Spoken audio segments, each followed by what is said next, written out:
អ្នកកំពុងតែឈឺចាប់ខ្លាំងណាស់មែនទេអ្នកកំពុងតែខូចចិត្តខ្លាំងណាស់មែនទេពេលពីងបាំងតើមានអ្នកណាខ្លះនៅក្បែរហើយអ្នកណាខ្លះកំពុងតែសើចយំនៅលើមេឃមានពពករស័តរាល់ថ្ងៃនៅលើដីមានខ្យល់បក់បោកមកឥតឈប់ឆាងជីវិតមិនអាចធ្វើល្អបានគ្រប់10មានអ្នកស្អប់ក៏នៅមានអ្នកស្រឡាញ់យើងដែរទោះអាចតាំងចិត្តទ្រាំទងទាំងភ្នែកមិនឲ្យហូរមិនឲ្យស្រង់តែក៏មិនអាចទប់ពាក្យអាក្រក់ពីមាត់គេទេចំណុចណាមិនល្អខិតខំព្យាយាមតែហើយត្រូវតែប្រឹងប្រែងរកប្រាក់ដើម្បីគ្រួសារផែនដីធំណាស់មិនខ្វះទេផ្លូវដែលយើងត្រូវទៅបន្តបើកចិត្តគិតល្អរស់សន្សំសុខមិនប៉ះអ្នកណាដួលហើយប្រឹងក្រោកឈរដោះស្រាយបញ្ហាត្រូវគិតថាមនុស្សក្នុងលោកាអ្នកណាក៏ធ្លាប់ខុស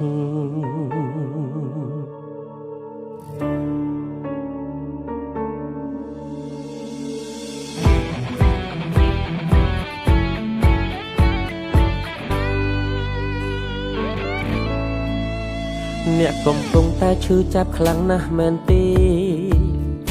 អ្នកកំពុងតែខូចចិត្តខ្លាំងណាស់មែនទេពេលពីងបាំងតើមានអ្នកណាខ្លះនៅក្បែរហើយអ្នកណាខ្លះកំពុងតែ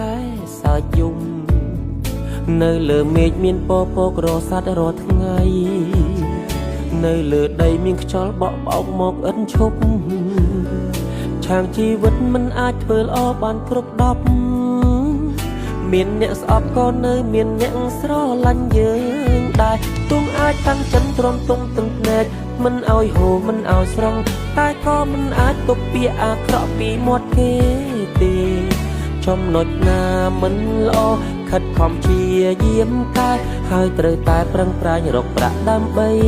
គ្រួសារផែនដីធំណាស់មិនខ្វះទេផ្លូវដែលយើងត្រូវទៅបន្តបើកចិត្តគិតល្អរស់សន្សំសុខមិនប៉ះអ្នកណាដួលហើយប្រឹងក្រោកឈរដោះស្រាយបញ្ហាត្រូវគិតថាមនុស្សក្នុងលោកាអ្នកណាក៏ធ្លាប់ខុស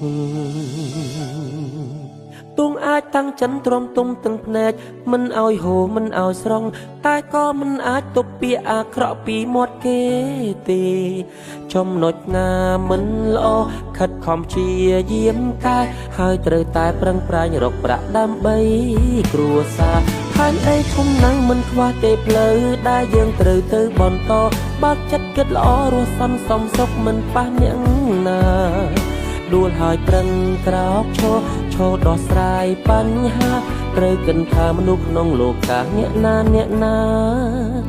ក៏ធ្លាប់ខុស